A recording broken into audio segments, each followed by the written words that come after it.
Question number 1. It makes an object move when it is applied. A. Force, B. Heat, C. Motion, D. Movement. Number 2. A force cannot A. Move a stationary object, B. Change the shape of an object, C. Stop a moving object, or D. Change the color of an object.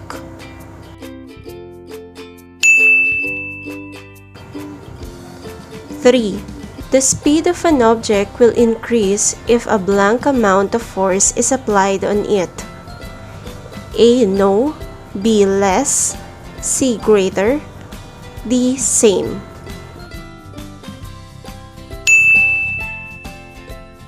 Four. With unbalanced forces, the object will move in the direction of the blank force. A. Smaller, B. Larger, C. Equal, D. No.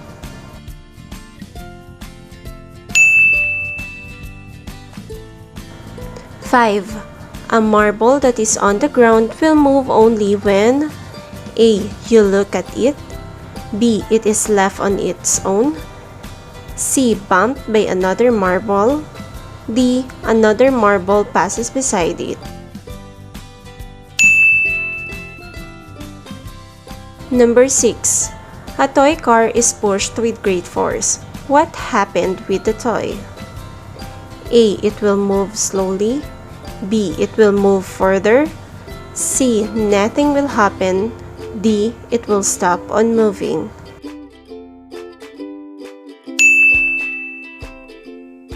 Seven. Which of the following actions can change the shape of an object?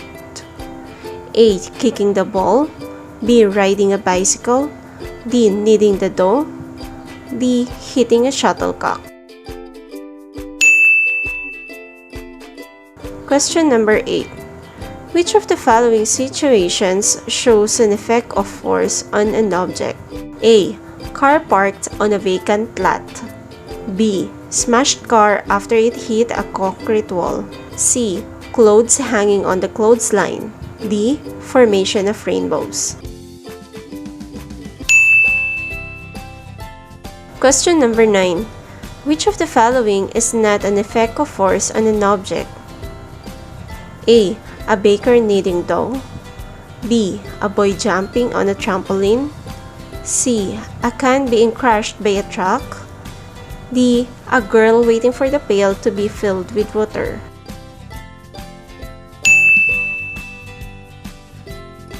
Question number 10. Which of the following is not the effect of a force acting on an object? A. The object slows down, B. The object changes its direction, C. The mass of an object increases, D. The object moves. Question number 11. B1 and B2 agreed to have a race with their toy cars. Both pushed their toy cars in one single blow. B2 won the race. What do you think is the reason why B2 won? A. B2 is stronger than B1, B. B2 applied more force than B1, C.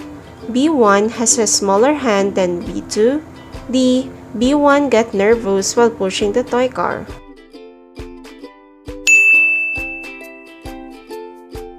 Which one is balanced? A. First picture, B. Second picture, C. None of the pictures, D. Both of them.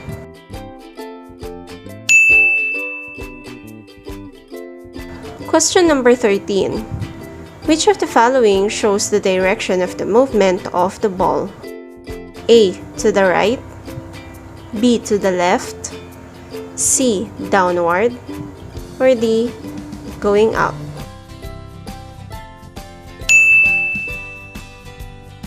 Question number 14. You and your friend are playing tag of war. Your friend pulls with a force of 55 Newton to the right. You pull with a force of 65 Newton to the left. What is the net force on the rope? A. 10 newtons to the left, B. 10 newtons to the right, C. 120 newtons to the left, D. 120 newtons to the right.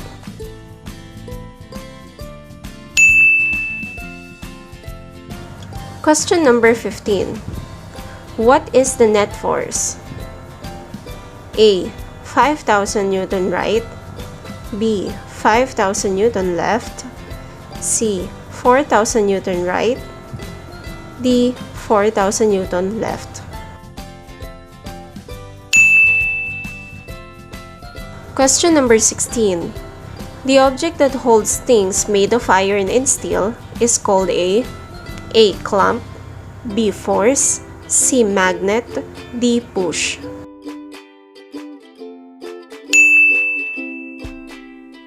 Question number 17. Which will not be attracted to a magnet? A. Carpet, B. Paper clip, C. Tin can, D. Staple wire.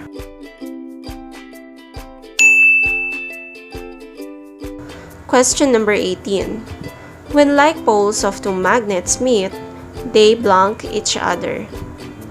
A. Attract, B. Hold, C. Repel, D. Stack.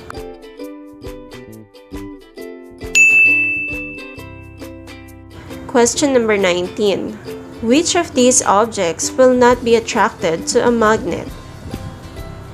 A. 5 peso coin, B. Wooden ladle, C. Steel, D. Nail. Question number 20. If you break a magnet into pieces, what will happen to the force that will be exerted by the magnet when in use? A. Force will be doubled, B. Force remains the same, C. Force exerted will decrease, D. Force of each magnet will not be affected.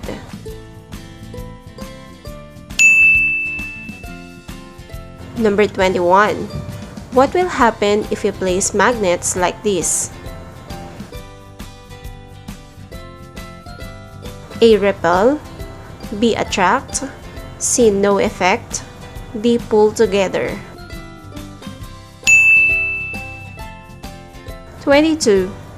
When a magnet is broken down into two pieces, each piece will have A. 2 north poles, B. 2 south poles, C. No magnetic property, D. A north and a south pole.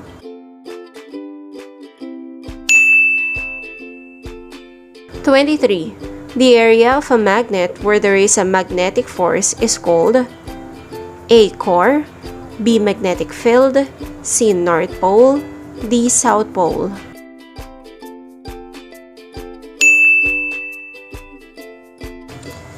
#24. Ben is holding two magnets. One of the magnets does not show the north and south poles, whereas the other has the indicated poles.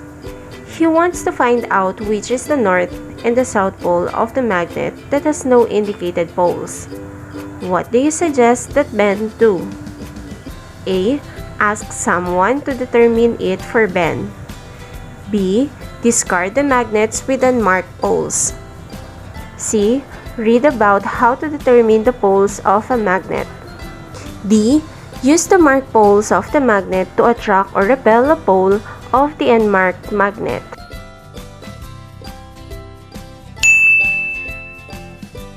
#25. One of the properties of light that allows us to see images in mirrors. A. Reflection, B. Refraction, C. Dispersion, D. Speed.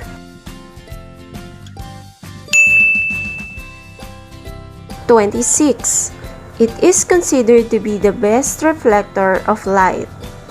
A. Glass, B. Mirror, C. River, D. Wax paper.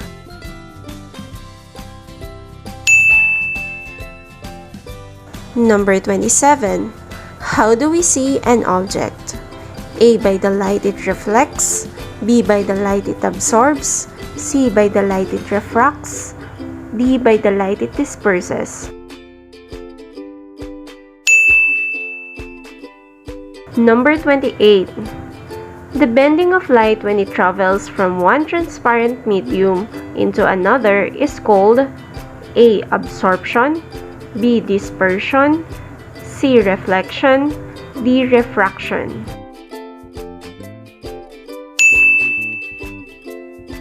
Number 29. Which is true about light? A. Light cannot pass through some objects. B. White light can be dispersed into 5 colors. C. Shadows are formed when the light is bounced off from the object. D. A straw in a glass of water appears bent because light from the straw is reflected. Number 30. How do we protect ourselves when we are out in the hot sun? A. Always wear sunglasses to protect our eyes. B. Always play or work under the sun at noon. C. Wear dark-colored clothes. Or D. Wear earmuffs.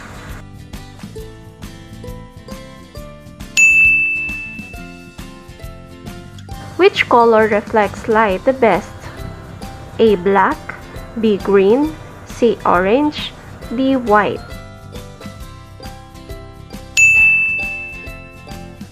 Number 32. Which of the following can totally block light? A. Book, B. Water, C. Thin white cloth, D. Transparent glass.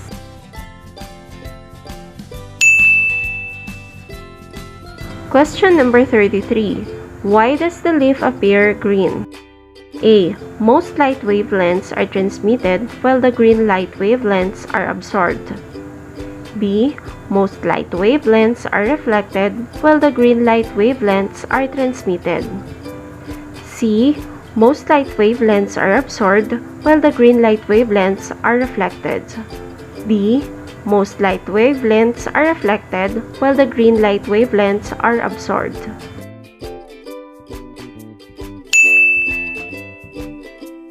Question number 34. A student placed a pencil in a glass of water. The pencil appears broken because light A. Always travels in a straight line. B. Bends when it passes through water. C. Makes the water in the glass evaporate. D. Reflects the pencil on the water's surface.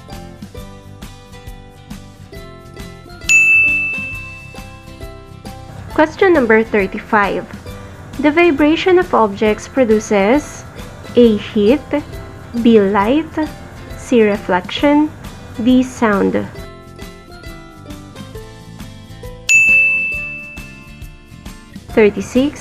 How do sounds reach our ears? A. Sounds travel to our ears through air. B. Sounds travel to our ears by bright light that flash. C. Sounds travel to our ears through a series of beeps. D. Sounds travel to our ears through imaginary waves caused by vibrations.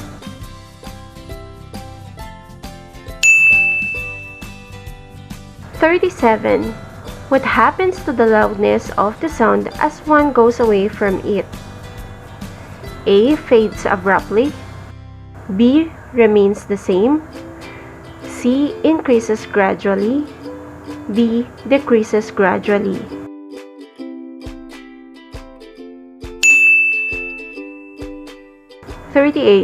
It is a reflected sound when you are in an enclosed area. A. Drums, B. Echo, C. Loud sound, D. Soft sound.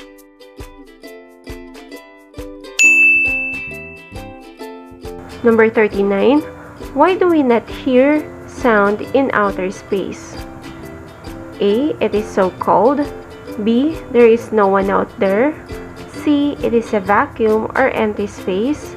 D. There are too many parts that are exploding.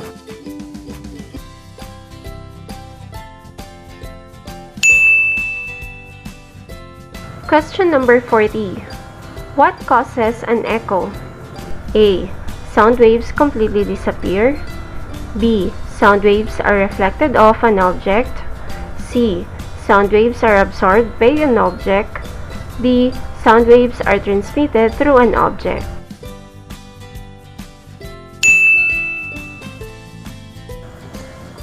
Question number 41.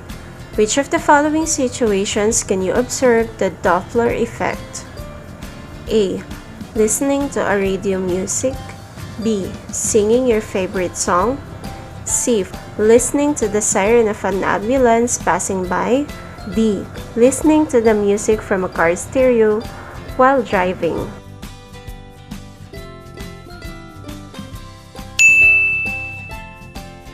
(42) What is the direction of heat transfer? A. From cold to hot. B. From hot to cold. C. From side to side. D. From bottom to top.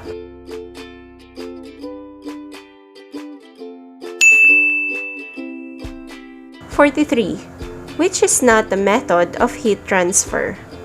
A. Conduction. B. Convection. C. Radiation. D. Reflection.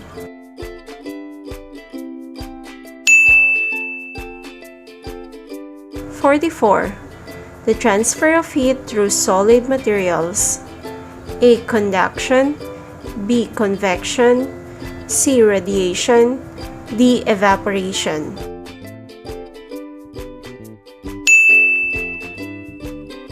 (45) Blank are good conductors of heat. A. Metals. B. Woods. C. Plastics. D. Rubbers.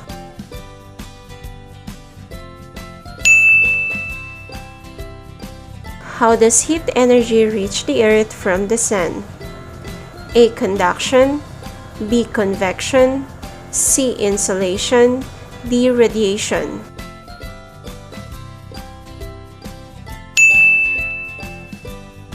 (47) Which color absorbs most heat and light? A. Black. B. Green. C. White. D. Yellow.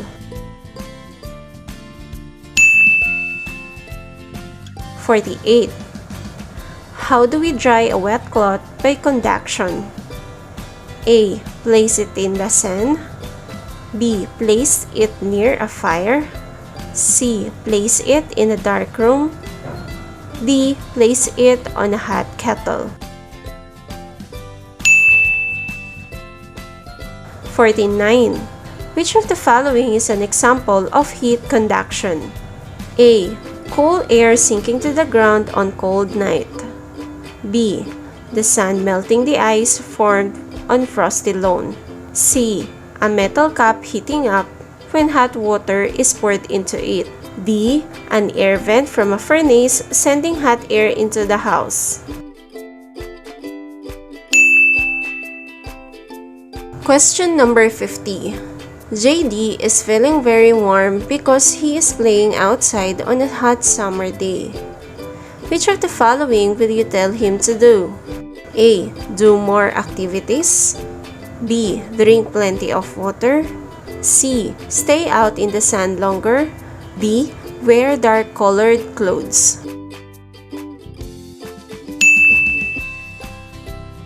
How well did you do?